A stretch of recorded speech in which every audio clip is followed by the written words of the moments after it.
Hello, Eric Ford, back for part 4 of 5. I apologize again. Part 3 ran over the 15-minute time limit that's normally acceptable for YouTube, so I split it in two. You're getting extra for your tuition dollar is the way to think about it. All right, so we talked a little bit about the opposing pressures and how they really shape the 4 strategies that are generally available to doing international business. On the y-axis here, we see pressures to lower cost, with the high being over here. And on the x-axis, we see pressures for local adaptation. And if we go to what's commonly referred to as quadrant 1, or what would be positive positive on most axes, we see a transnational strategy. This is where there's high pressure to lower cost and high pressure for local adaptation. In other words, every nation gets its own strategy, and that's how that works. In the next quadrant, quadrant 2, where we see high pressure to lower cost but low local adaptation, this is what we call a global strategy. In other words, you can have one strategy that you apply in every market you go to. Where we see high local adaptation and low cost pressure, this is where you get the multi-domestic strategy. In other words, you just have divisions or license your business to others to operate in a local fashion. And lastly, where pressure is low, low in both for local adaptation and lowering cost, you can have an international strategy, and this means you're really working in a few different ways to make it all fit. And I'll talk more about each one of these. So international strategy. This is based on diffusion and adaptation to the knowledge and expertise of foreign markets. In other words, you're going to put all of it out there for them to use. The primary goal of this is to grow into as many markets as possible. Okay, what are the strengths of this? Well, one is you leverage and diffuse the parent firm's knowledge and core competencies. In other words, if you can go into a market and do what you do better than they're doing it currently, you'll probably sell more. Lower cost because of less need to tailor products and services. Again, this means that there's not a high local feature that you have to fulfill or demand that you have to fulfill. Limitations, ability to adapt to local markets. In other words, this strategy doesn't work well if it turns out the consumers expect you to adapt. And inability to take advantage of new ideas and innovations occurring in local markets. In other words, you're always pushing it out from wherever your base is, and you're not necessarily taking information in. Global strategy. This is the strategy is centralized. In other words, everything's at the home office. And this is really economies of scale. And to the extent that you've gone into other markets, it's usually to take advantage of wages, lower production cost, other things. This requires strong forms of integration across the businesses. In other words, if you're doing more than one business, they all have to work together. High levels of standardization. If you're unable to exact the standards out of the local workforce, this could be a problem. Again, and it helps create uniform standards across the world. One of the things that's odd about the U.S. is many of our products aren't on the metric system, and therefore don't do as well abroad, particularly automobiles didn't. And so essentially you had to build 2 of every kind of automobile, one to the European standard and one to the U.S. standard of measures.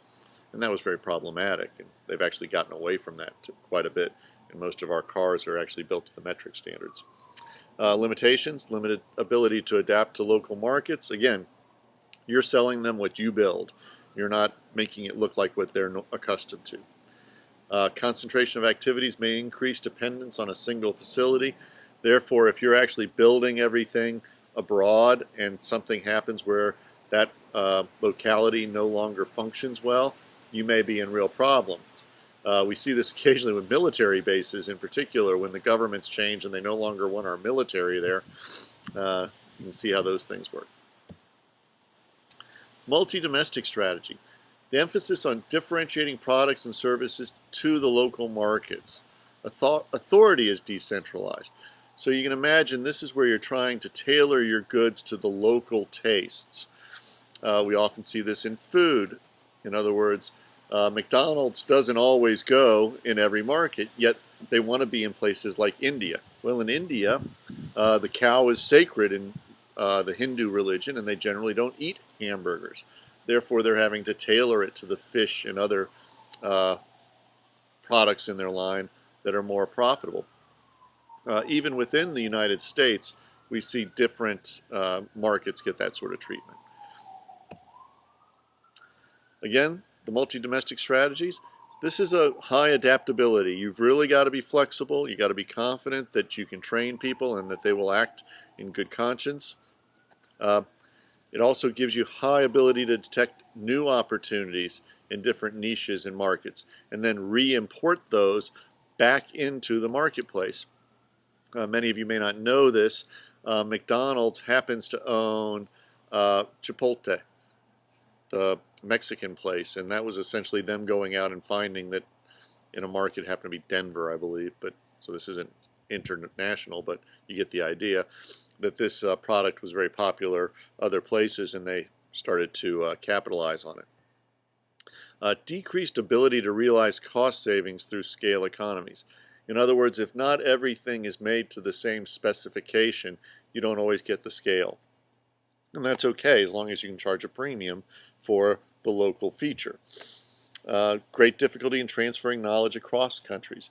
You'll get a lot of this in your organizational behavior classes where we talk about intercultural differences. And then again, over adaptation. Occasionally you'll see companies have to spin out a local product because it's no longer even tangentially related to what they're doing. Transnational strategy. This is optimization of trade-offs associated with efficiency, local adaptation, and learning. Firms' assets and capabilities are dispersed according to the most beneficial location for a specific activity. What would be a good example of this? Well, bauxite is an element of aluminum production. I think I mentioned this last time when we were talking about Kaiser in an earlier unit. Most of the bauxite in the world comes from Jamaica and Australia. Well, as a result, a lot of the aluminum production in the world actually comes out of Australia because the bauxite and raw minerals are there and they can manufacture those things very inexpensively. So you see that sort of phenomena occur. One thing, oil refining, you see that move to the Middle East over time. Okay, what are the strengths? This is again economies of scale. You're also trying to adapt to local markets. You may be able to pull in local activities. This is very difficult to manage in terms of the limitations. Lots of local challenges to make these businesses work. People have to go out and purchase different things on their own, and you really have to trust the people on the ground.